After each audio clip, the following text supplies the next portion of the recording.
everybody, Aspect Divine here, and we are back with another list. I'm just filming this one after the other, getting them out there for you guys as quick as possible. And this one's the one I've been most excited to do.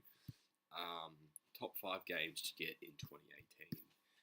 This is a list series that I've been working on for a little while, and it's going to happen every year. These games are not necessarily released in 2017 or the year prior to the year I'm recommending. They're just games that I think are really solid and really worth your time, and they're 5 games that I'm usually playing at the time. So these are the games that I would severely recommend for anyone to pick up, especially the number one, because it's the number one spot will most likely always be one of my favorite games of all time. So let's get into it. With number 5 is Destiny 1. I've recently reinstalled D1, and it's an amazing game. I forgot how good it is. If you haven't played Destiny 1 and you've played Destiny 2, I'd implore you to download that and give that a go. You'll have a lot more fun with it. And if you're a D1 player who went to D2 and stopped the Destiny altogether, go back to D1. Give it another go, especially if you've got a bunch of mates too, because I guarantee you it's not a decision you'll regret. I've done that, and I'm having a lot more fun with Destiny once again, and I'm a lot more pumped up, and I'm really looking forward to see what Bungie actually does with D2. But yeah, D1's definitely really worthwhile coming back to. Number 4 is Tom Clancy's Rainbow Six Siege. While I might have ripped into 2 Ubisoft games in my worst games of the year, this is one that I severely recommend. Not Ghost Recon, sorry. Rainbow Six Siege is a tactical first-person shooter that has you play an operator, and there's a fucking shit ton of them available out to play. I don't know the amount, but it's really good, and now is an even better time to get into it, because currently and always you now get all the base game operators for free, along with every attachment for every operator for free. That's really good news for new players. To get the extra operators that have been added in over the years, they will cost you in-game currency, or you can buy them with raw money. It's your choice. And yeah, that's really awesome stuff. The gameplay is fun, addictive, very tactical. You have to think about what you do. You will be dropped quick, and if you are a COD player like myself, you need to adjust to it. Once you do, it's a really good game, especially if you have a group of friends. Preferably 5. A team of 5 is the best way to do Rainbow, but I'd really recommend it. Number 3 is Dead by Daylight.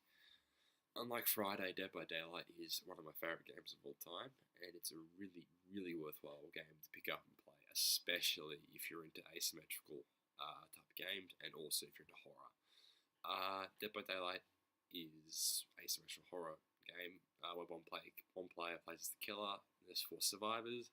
Killer has to kill survivors. Survivors have to escape. Yada yada yada. Oh, jeez. I'm addicted to this game currently. I've been playing a lot of it. It's really worthwhile pick up. Again, it's one of those ones where it takes a bit of experience to get into it, but once you do, it's really, really fun. Especially, again, like with most of the games here, friends makes it so much more enjoyable, flat out. I'd really recommend it though. Coming in at number 2 is Resident Evil 7. You guys probably should have expected to see that on this list, because it was my top game of 2017. Resi 7 is really good. It's like really, really, really good. I really enjoyed it. I played it a lot, and I reckon you guys would be able to get some enjoyment out of it too, especially if you're a horror fan. Excuse me, sorry. I've dedicated a lot of time to it though, and I don't regret any of that time.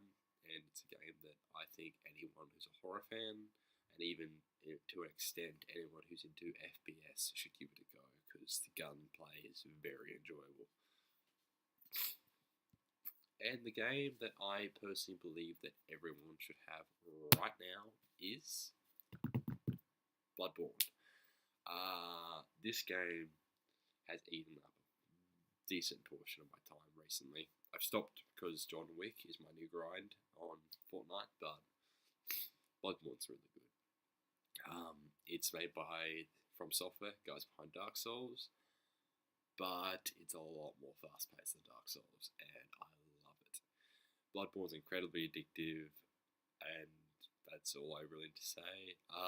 And the beauty of it, and another reason I put it at the top of my list and informed you guys, is because you can get it right now for free on PS4. That's right. The base game is currently one of the PS Plus games of this month. So if you are watching this within March, go download it and enjoy it. Tell me what you thought.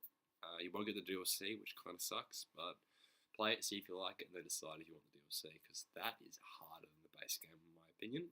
And yeah. Anyway, I hope you enjoyed this list. You should expect to see one like this every year from now on. Again, I'm sorry I made this so late into the year. I've just had a lot of stuff on, but it's here now. And yeah, I hope you enjoyed it, and I'll see you guys in the next one. Peace.